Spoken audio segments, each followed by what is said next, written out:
Hello, I'm Dr. Linda Bowlby. I'm a psychiatrist, an author, and a survivor of satanic abuse. My parents were the members of a satanic cult that used in their rituals serpents in all forms of torture and sexual defilement. In my first two books, Red Earth Woman and Red Earth Wisdom, I looked to all forms of body, mind, spirit healing. In my newest book, Renaissance Woman, I looked to the history of women to better understand why men felt that they could torture or subjugate and defile women. I have often heard men, sensitive, intelligent men, referred to as Renaissance men, and often individuals who use that terminology view women in lesser light.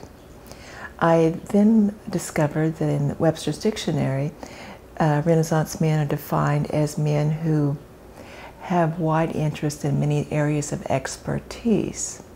But there was no equivalent term Renaissance woman. I found that very interesting and very curious. Certainly the term Renaissance means rebirth, and I've always associated that term with the art of the Italian Renaissance of the 14th and 17th century.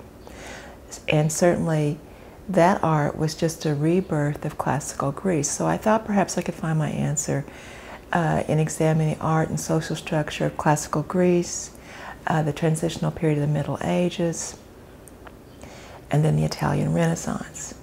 What I discovered was that during these periods of time, men felt that women had inferior intelligence, were subject to darker emotions, and were prone to sexual deviant behaviors. And with those thoughts in mind, men felt to protect the purity of the male line that they needed to protect women. And this, in essence, gave them permission to hold women hostages in their own homes.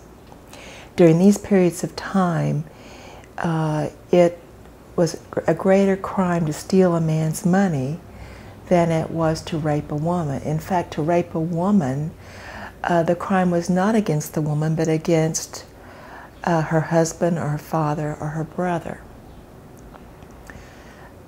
After having laid bare the roots of our misogynistic and patriarchal society, I next looked to role models that might guide women in the third millennium.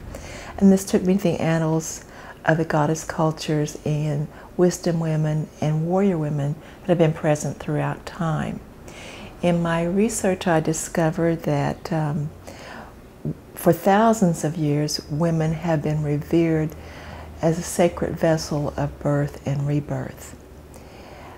And during these periods of time, and throughout time immemorial, women have had wide interest in many areas of expertise.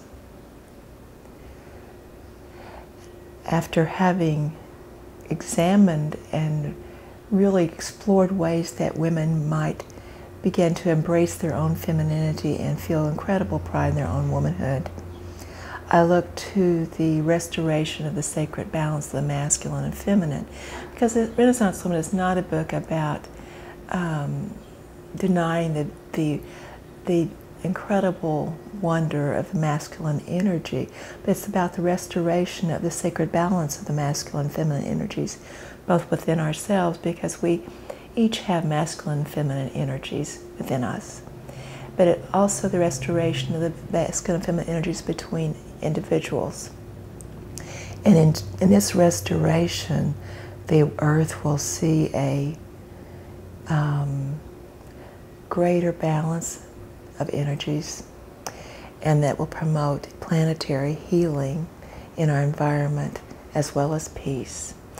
I thank you very much for spending this time with me, and I hope you'll enjoy my book, Renaissance Woman.